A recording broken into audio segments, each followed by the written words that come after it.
Welcome, I'm David, and this is Crime Line. Tonight, we delve into a case that remains one of America's most perplexing and troubling unsolved murders: the assassination of a federal prosecutor in his own home. In October 2001, Assistant U.S. Attorney Thomas Wales was gunned down in Seattle, Washington, a crime that sent shockwaves through the legal community and was widely decried as an attack on the American justice system itself. For over 2 decades, a sprawling and complex investigation, codenamed SEPROM, has pursued a labyrinth of leads, from disgruntled defendants and shadowy informants to international drug cartels and a mysterious, taunting letter. Yet, justice for Tom Wales remains elusive. This is the story of a dedicated public servant, a passionate activist, and the relentless, frustrating quest to find his killer. Thomas Wales was more than just a lawyer. He was a multifaceted individual, a man of intellect and conviction. A Harvard-educated prosecutor for 18 years, he handled his cases methodically, thoughtfully, and with a rigorous attention to detail that some colleagues described as meticulous, if occasionally slow. His specialty was white-collar crime, particularly bank fraud, not typically the kind of work that involved direct confrontations with violent criminals. Beyond the courtroom, Tom was a devoted father of 2, a man who, despite a recent divorce, maintained a close and amicable relationship with his ex-wife, Elizabeth, a literary agent with whom he had shared 27 years of marriage. He was also an established public figure in Seattle, an outspoken and passionate activist on a number of issues, most notably gun control, and was even considered by some as a potential future candidate for Seattle mayor, or perhaps higher office like the Senate or the governor's mansion. His life was one of public service and deeply held principles. On the night of Thursday, October 11th, 2001, Tom Wales settled into his familiar routine, working at his desk in his home office. His house was located in the picturesque and generally safe Queen Anne neighborhood of Seattle, an affluent residential area known for its historic homes and stunning city views. The office, situated in the basement, was a space he had once shared with Elizabeth. That particular night, however, Elizabeth and their now grown children were away on a trip to Germany, leaving Tom alone in the house. At 10:24 p.m., Tom sent an email to his girlfriend, Marlis, a court reporter, a common practice for them on nights they spent apart. Just 15 minutes later, at approximately 10:40 p.m., the tranquility of the Queen Anne evening was shattered. Tom Wales collapsed to the floor, the victim of multiple gunshots. Initial reports suggested that Tom managed to dial 911 himself, but was unable to say anything coherent. However, these reports were later deemed inaccurate. It was considered unlikely that Tom would have had the capacity to make a phone call after sustaining such grievous injuries. Instead, it was Mary Aylward, an elderly woman who lived next door, who heard the gunshots and promptly called 911. An off-duty police officer, who happened to be nearby, arrived at Tom's home within minutes.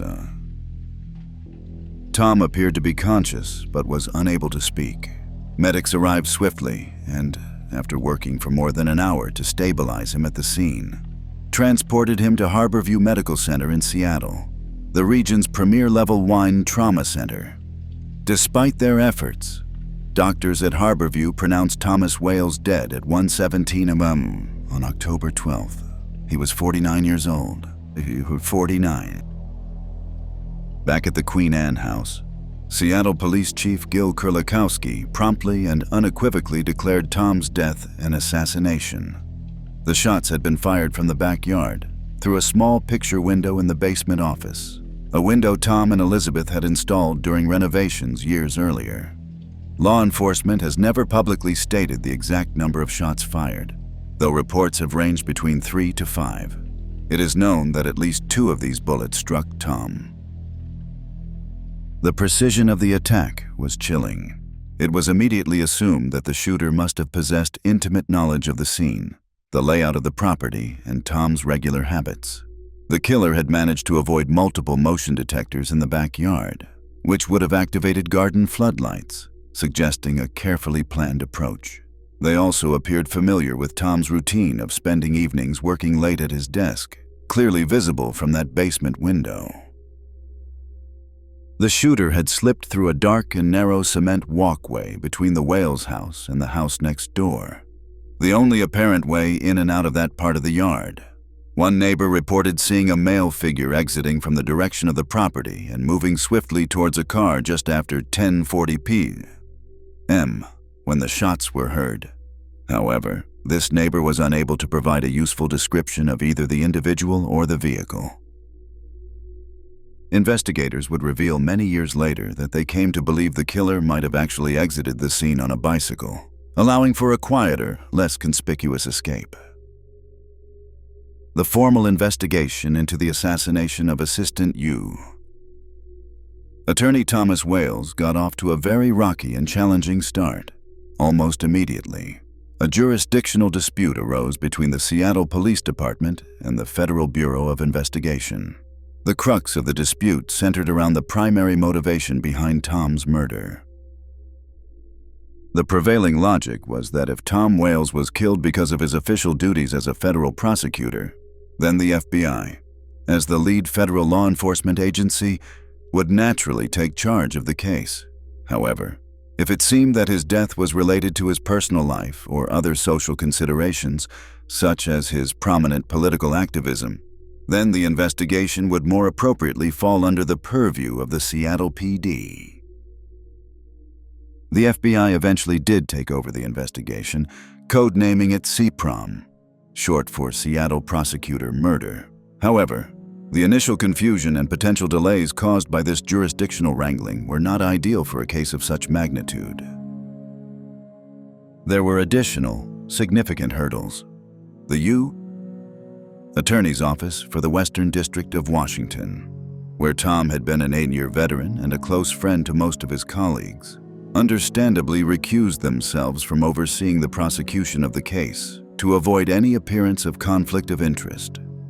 This created an unusual dilemma, and the Department of Justice in Washington, D.C., wasn't immediately clear on the best path forward for appointing a special prosecutor. Initially, an attorney in Washington, D.C., who reportedly had no prior experience in homicide investigations, was appointed as special prosecutor, a decision that raised some eyebrows. This initial special counsel was later replaced by Cornell University law professor Stephen Clymer, an expert in criminal procedure and evidence, perhaps best known for his earlier role in the federal prosecution of the Los Angeles police officers involved in the Rodney King beating. Perhaps the most significant hindrance to the investigative effort straight out of the gate was the severe strain on FBI resources at that particular moment in history. Tom Wales was murdered on October 11, 2001, only 1 month after the devastating 9/11 terrorist attacks that had shaken the country to its core. FBI headquarters in Washington had, quite rightly, set its absolute top priority, and indeed its full attention and resources, on addressing the ongoing terrorist threat. Consequently, the additional, specialized resources that would usually have been immediately allocated to the investigation of a potential assassination of a federal officer were simply not available to the extent they otherwise would have been. The reward offered by the FBI for tips leading to a prosecution in the Wales case was initially set at $25,000, an amount that, according to reporting from The New Yorker, was widely regarded in Seattle legal and law enforcement circles as an insultingly small sum for a crime of this gravity. Unnamed officials involved in the SEPROM investigation would later tell the press that the case, in its early stages, was awkwardly and perhaps inadequately handled. The FBI had precious few leads from the crime scene itself. Only the bullets and shell casings were recovered. There were no discernible fingerprints, no viable DNA evidence from the killer, no credible eyewitnesses who could provide a detailed description, and, crucially, no murder weapon was found. Tom Wales was killed by 380 caliber bullets that investigators quickly determined came from a Makarov semi-automatic pistol, a firearm of Russian design known for its simplicity and reliability, and one that was widely available in the United States at the time, often through surplus sales. Ballistics experts, however, noticed some unusual markings on the recovered bullets, indicating that they had been fired through a replacement gun barrel, not an original Makarov barrel. This was a significant, if challenging, lead. The FBI located the manufacturer of these specific replacement barrels and learned that approximately 2,600 of them had been sold across the country. The agency then undertook a massive, painstaking search effort to track down each and every one of those barrels, a monumental task that would consume years and vast resources. With so little direct physical evidence tying a specific individual to the murder, the case relied heavily on identifying individuals who might have had the strongest motives to want Tom Wales dead. Investigators first looked into Tom's personal life, but this avenue was rapidly dismissed. He and his ex-wife Elizabeth, though divorced the previous year after a long marriage, had reportedly been sweethearts since meeting at boarding school at the age of 16. They had married on Tom's 21st birthday, raised 2 children together, and despite the pain of the divorce, which Tom had found difficult, the two remained on very good, amicable terms. Tom had also moved on romantically and was in a positive, loving relationship with his new girlfriend, Marlies, a court reporter.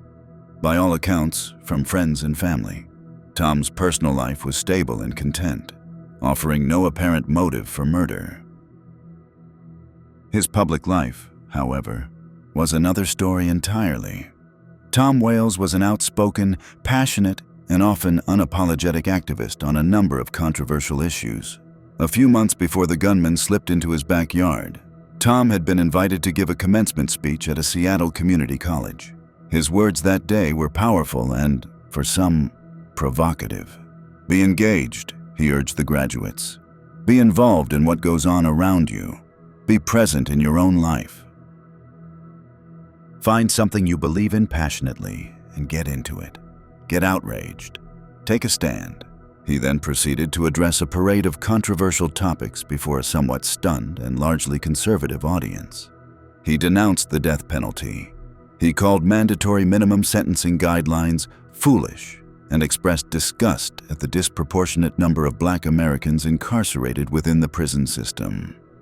He also voiced his deep concern for global warming. Towards the end of his impassioned speech, Tom called on the graduates to go to battle with him on these pressing issues, declaring, "Life is not a dress rehearsal, ladies and gentlemen. It's the main event. Don't waste your time on the stage." Among Tom's most zealously pursued causes was gun control. "We lose the equivalent of 2 busloads of kids to firearm violence every week in this country," he would often state. Tom spoke both openly and frequently against the powerful National Rifle Association, NRA, which inevitably led to some ugly and hostile responses from some NRA supporters. Tom's fervent anti-gun activism had begun in earnest in 1995 when a student from his son's high school brought a gun to school and tragically injured 2 other students. Outraged and spurred into direct action by this close-to-home incident, Tom mobilized and led a determined campaign for a ballot initiative in Washington state. This initiative would have licensed all handguns, mandated that all pistols be sold with trigger locks, and critically, held gun owners legally liable for crimes committed if their weapons were stored unsafely. In 1997, the initiative failed by a significant margin at the ballot box, but Tom Wales was undeterred.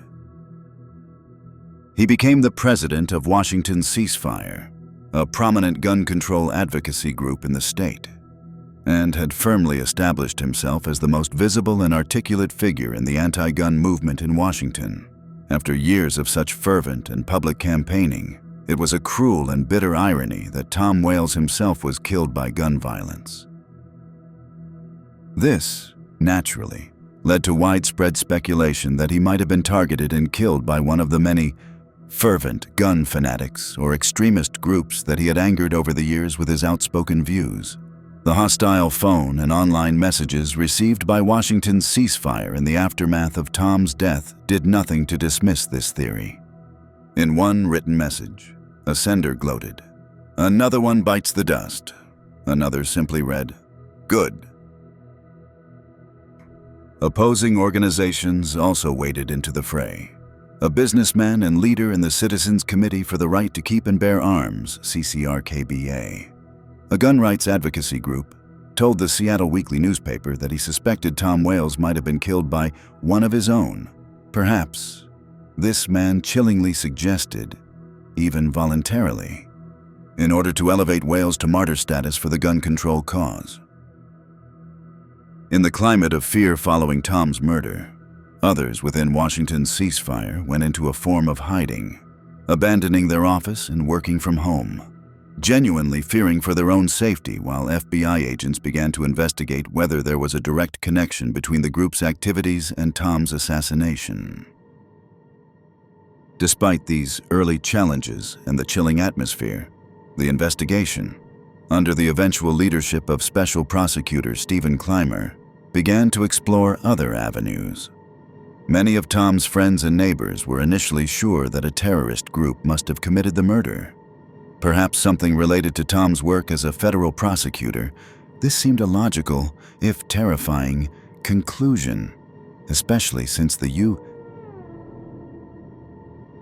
Attorney's Office is charged with prosecuting terrorism cases, and Tom's death occurred so devastatingly soon after the 9/11 attacks.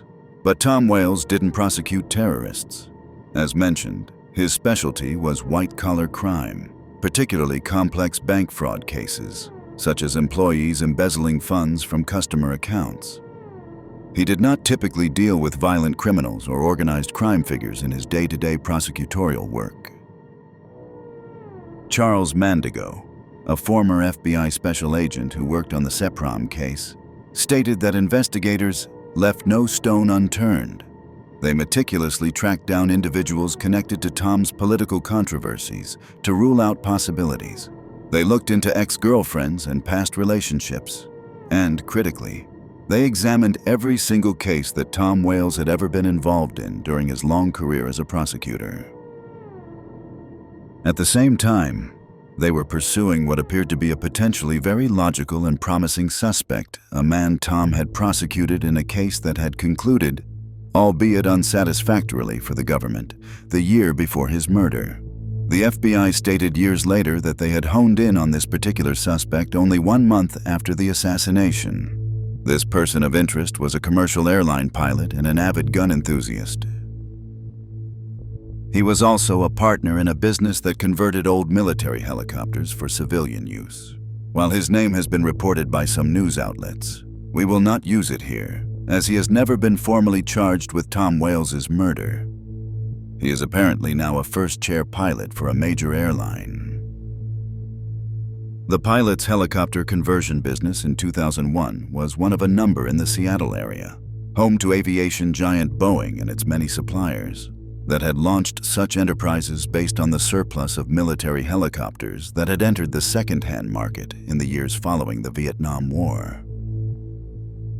A case against this pilot and his business had been pursued vigorously by Tom Wales because, in Tom's professional opinion and based on the evidence the government had gathered, some of these rebuilt helicopters were allegedly unsafe, potentially violating Federal Aviation Authority (FAA) safety regulations. There was considerable money involved in this type of business. A reconfigured helicopter that the pilot's company was working on could cost an estimated $600,000 to refurbish, but might sell for up to $1.2 million. In the year 2000, Tom Wales had obtained an 8-count indictment against the pilot's business, alleging, among other things, that the partners had falsified records to get safety checks fraudulently approved by the FAA. However, the government's case against the pilot ultimately fell apart when the key witness, an FAA agent, unexpectedly reneged on their testimony. The charges were consequently dismissed. But for the pilot, the issue was far from resolved. In July 2001, just 3 months before Tom's murder, the pilot filed a civil lawsuit against Tom Wales personally, alleging that the federal case against him and his helicopter business had been vexatious, frivolous, or pursued in bad faith. He demanded $128,000 to cover his legal fees and what he claimed was damage to his reputation. When Tom's office investigated this lawsuit further, they found 2 witnesses who knew the pilot personally and described him as a violent individual with a retributive nature, adding another layer of potential animosity just 2 weeks before his death. Tom Wales had appeared on a talk show speaking out against a proposal to begin arming commercial pilots in the cockpit, a controversial idea gaining traction in the wake of the 9/11 attacks. While not mentioning any specific names, Tom had stated that he knew of pilots who, in his opinion, were not qualified or temperamentally suited to carry guns in the cockpit. This public appearance is considered by some to be significant, potentially enraging the gun-loving pilot even further and perhaps being perceived by him as a direct, personal attack. The FBI searched the pilot's home and removed 27 boxes of possible evidence. Agents also searched 2 other houses connected to him, one where he used to live and one where he used to visit friends. In his former home, a bullet was removed from a wall for analysis, and a bullet and shell casing were taken from the friend's house. 2 of his old neighbors reported that they had sometimes seen him firing a handgun into the ground from his back deck. However, investigators were unable to establish that the pilot ever owned a Makarov pistol, the type of weapon used to kill Tom Wales, and found no connection between the bullets and shell casing recovered from Bellingham and the ballistic evidence found at the Wales house. Over the years, this pilot has been forced to give a DNA sample. Agents have searched his home more than once, and his friends and family have made repeated appearances before a federal grand jury. None of this intense scrutiny, however, has turned up anything concrete that the government could take to court to charge him with murder. And critically, the pilot has an alibi for the night of Tom's murder. In the early evening, he and a friend had reportedly attended a showing of the film 2001: A Space Odyssey at a movie theater about 10 minutes from Tom's home in Queen Anne. After the movie, someone had allegedly made telephone calls from the pilot's home, which was about a 20-minute drive from Queen Anne where Tom lived. If the pilot indeed made these calls from his home around 10:30 p.m., as he claimed, it would have been impossible for him to have been at Tom's house to shoot him at 10:40 p.m., the time neighbors reported hearing gunfire. The investigation saw other strange turns. The FBI got a potential, albeit ultimately misleading, break in the case when a regular informant named Scott Lee Kimball came to them with claims that he knew who had shot Tom Wales. Kimball, arrested for check fraud in Alaska in 2001, was not just a con man. It later turned out he was also a prolific serial killer. But before this horrifying truth was known, in 2002, Kimball told authorities that his cellmate, Arnold Wesley Flowers, had plotted to order the murders of a federal judge and a prosecutor, along with a witness in the case against him. The FBI worked with Kimball and an undercover agent to record Flowers allegedly organizing these hits with help from his girlfriend. In March of that year, Flowers and his girlfriend were charged with murder for hire and other offenses. Kimball, apparently enjoying the special treatment and attention he received as a valuable informant, didn't stop there. He then told the FBI that another Alaska prisoner, Jeremiah Jones, had bragged to him about murdering Tom Wales by shooting him through the window of his Seattle home in October 2001, just as they had done with Flowers. FBI agents arranged a meeting between Kimball and Jones, based on a false premise, intending for Kimball to steer the conversation towards the Wales murder. However, according to an agent on the case, when Kimball met with Jones, he didn't use any of the specific talking points the FBI had given him. The agent also noted that Jones spoke as though he barely knew Kimball, much less that he would confide in him about committing such a high-profile murder. The FBI in Seattle began to wonder if Kimball had simply fabricated the entire story. They brought him in for a lie detector test and asked him directly if Jones had really admitted to the murder. Kimball said yes, but the polygraph indicated that he was lying. Scott Lee Kimball, it turned out, had offered his assistance as an informant relating to multiple cases across the United States in the early 2000s, primarily in exchange for payment and to avoid prosecution in his own numerous fraud cases. Almost none of the voluminous information he provided turned out to be credible or useful. When, in 2006, he was caught committing more bank and insurance fraud, investigators finally linked his activities to multiple murders.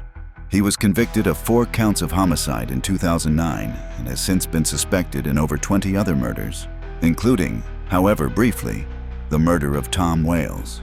Kimball's disastrous tenure as an FBI informant became a source of great embarrassment for the Bureau and led to a formal internal investigation into his handling in 2012. Agents involved were disciplined, and one even resigned. Kimball himself reportedly mocked the FBI, referring to them as the Keystone Cops. The mishandling of informants was not the only stumble in the SEPROM investigation. In 2004, agents learned that only a few days before Tom Wales's murder, a neighbor of Tom's had reported a suspicious man lurking around the area. This report had been made in person at a local Seattle police precinct and, due to bureaucratic oversight or lack of interagency communication, had gone unnoticed by the FBI for nearly 3 years. 5 years after the murder, this neighbor finally helped FBI agents produce a sketch of the suspicious individual. The man was described as white, in his late 30s to early 40s, between 5'7" and 5'10" tall, with a slim build, black hair, tobacco-stained teeth, and a distinctively chipped left front tooth. He had been seen in the neighborhood weeks before the murder, unusually carrying a black nylon suitcase.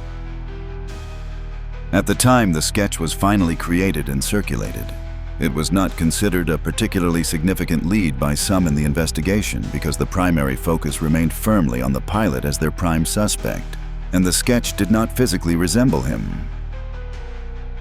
The investigative approach being taken against the pilot suspect around this time was reportedly modeled after an elaborate and controversial undercover technique known as Mr. Big. In a Mr. Big operation, the suspect, in this case the pilot, is gradually lured into a sophisticated, fake criminal organization run by undercover officers. The suspect is then often compelled to participate in staged illegal activities, with the ultimate goal being to have them confess to past, unsolved crimes like the Wales murder in order to gain the trust, respect, or membership within the fictitious criminal hierarchy, often to impress the supposed crime boss, Mr. Big. This complex technique reportedly did not work with the pilot, and no murder confession was ever obtained from him. However, one unconfirmed source reported that the pilot did agree to help the fake criminal organization dispose of a fake corpse that he believed they had killed. That is, until he apparently figured out what was truly going on and disengaged. All of these elaborate and costly efforts left the FBI no closer to definitively solving Tom Wales's murder. Meanwhile, the painstaking efforts to track down each of the approximately 2,600 replacement gun barrels for the Makarov pistol continued. By 2006, investigators had located roughly half of them and made a public request for assistance to help track down the estimated 1,800 barrels that were still outstanding. Then, in late January of 2006, a typed, anonymous letter arrived at the FBI field office in Seattle, specifically regarding Thomas C. Wales. In the letter, the sender, identified only as Gidget, claimed to have been hired over the telephone by an anonymous woman who offered them an undisclosed amount of cash to shoot the guy. The letter went on to explain, in some detail, how the sender allegedly committed the crime and then left the scene undetected. The instructions, according to Gidget, were to hang out in this guy's backyard. Stop off at a place, pick up our gun, and drop it off at a specified location when you are done. Then, you will be directed to where your money is. The writer claimed to have used cash for all expenses to avoid an audit trail. Camped out in Tom's backyard, waited for him to settle at his computer, took careful aim, shot 2 or more times, watched him collapse, waited a few minutes, and then left. He was dead. The envelope gave a return address of a business in Las Vegas that had no apparent connection to the crime. Investigators believe the letter might have been typed at a Kinko's print shop, a plausible place for anonymous document creation in 2006, or a similar public facility. No traces of DNA were found on the letter or the envelope. The letter was analyzed by profilers at the FBI's Behavioral Analysis Unit in Quantico, who concluded that despite some factual inconsistencies and unrealistic claims within the letter, the writer was likely someone connected to the crime in some way. The letter did not contain any specific details that had not already been released publicly, but it did fit a pattern observed in some high-profile cases, a phenomenon known as post-offense manipulation of investigation communications, or POMIC. In these POMIC cases, the writer is often the actual criminal, or someone who possesses knowledge about the crime, and is attempting to deliberately throw investigators off the correct track or to introduce false defense issues if the case ever went to trial. The FBI publicly stated the letter was improbable at face value because a real hitman would likely suspect an undercover police operation if contacted so casually by an unknown individual for a murder for hire. After 5 long years, no arrests had been made. The FBI, however, continued their efforts for many more years, never officially deeming the murder of Tom Wales a cold case. By 2007, there were still 10 agents assigned to the SEPROM task force, and the reward for information leading to an arrest had been significantly increased from the initial $25,000 first to $50,000 and eventually to $1 million. Then later to over $1.5 million, and as of spring 2022, a staggering $2.5 million. Federal officials have consistently reiterated their unflagging commitment to resolving this crime and bringing those responsible to justice. After so many years of frustrating dead ends and tantalizing but ultimately fruitless leads, a new, more fleshed-out theory of the crime began to emerge around 2019 following the indictment of a 34-year-old woman named Shauna Reed, no relation to Paul Dennis Reed in Washington state. Shauna was on the FBI's radar due to her association with a small, close-knit group of men, including one man now believed by some investigators to be the hitman hired to kill Tom Wales. Shauna had an on-again, off-again relationship with a man who had been questioned about the Wales murder extensively on more than one occasion over the years. In 2017, Shauna reportedly told investigators that an associate of her boyfriend had bragged to her about being involved in the murder of a judge or attorney that lives on top of a hill, a description that matched Tom Wales and his Queen Anne home. The man she claimed to have heard this from also reportedly fit the description of the suspicious person seen lurking in Tom's neighborhood in the days before the murder, the man depicted in the police sketch. The obvious question, then, was who the FBI now believed might have hired this likely hitman. The emerging theory, based on leaks to newspapers like the Seattle Times, linked the hired hit to the powerful Mexican drug cartel, Sinaloa. The problem with the pilot being the direct perpetrator had always been his fairly firm alibi, particularly the phone calls placed to or from his home around the time of the murder. So, while the FBI had long focused on this pilot, whom Tom Wales had prosecuted and with whom he had clearly developed bad blood, the alibi remained a significant stumbling block. The new information suggested a more complex scenario, that this pilot was somehow working for or indebted to the Sinaloa cartel, perhaps involved in smuggling drugs for them using his aviation connections, and that he had asked the cartel to arrange for someone to kill Tom Wales, possibly to settle a drug debt or as a favor, It was believed that the cartel then hired a man who owed money to a local drug ring affiliated with them to commit the murder. It's even possible, this theory suggests, that the man who actually fired the shots that killed Tom Wales did so simply to clear a drug debt and had no personal knowledge of who exactly had hired him, who Tom Wales was, or the specific reasons why he was wanted dead. This alleged hired hitman then purportedly enlisted another man, coined Suspect Number 1 in court documents, and who was the sometimes boyfriend of Shauna Reed, to be his lookout during the assassination. But when Shauna Reed went before a federal grand jury in February 2018 to testify about what she knew, she denied everything she had previously told investigators and claimed to have never made those incriminating statements at all. This led to her indictment for obstruction of justice and for lying to the grand jury.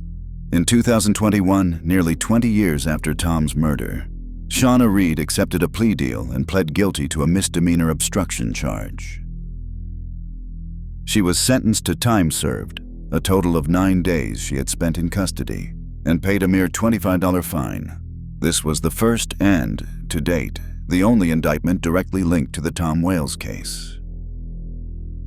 In late 2021, then U.S. Attorney Nick Brown announced that a new set of investigators, including local prosecutors, had taken over the case, bringing fresh eyes to the voluminous evidence, working with the existing team to develop new strategies to finally bring justice to the Wales family and the community. The murder investigation of Tom Wales remains one of the largest and most resource-intensive in FBI history, with over 50,000 reports compiled in the case file. The exhaustive efforts to individually track down each of the thousands of replacement Makarov gun barrels resulted in what agents called roughly 2,500 mini-investigations, but seem to have yielded very little definitive progress in identifying the murder weapon itself. Tom Wales's children continue to hope for a breakthrough. The case officially remains open and active. The assassination of a federal prosecutor on American soil is an assault on the very foundations of the justice system, and the 2-decade-long failure to solve this heinous crime remains a painful, open wound for his family, his colleagues, and the nation. Thank you for joining me on Crime Line. The unsolved murder of Tom Wales is a stark reminder that even those who dedicate their lives to upholding the law can become its most tragic victims, and that the pursuit of justice, no matter how long and arduous, must never be abandoned. We'll see you for our next investigation.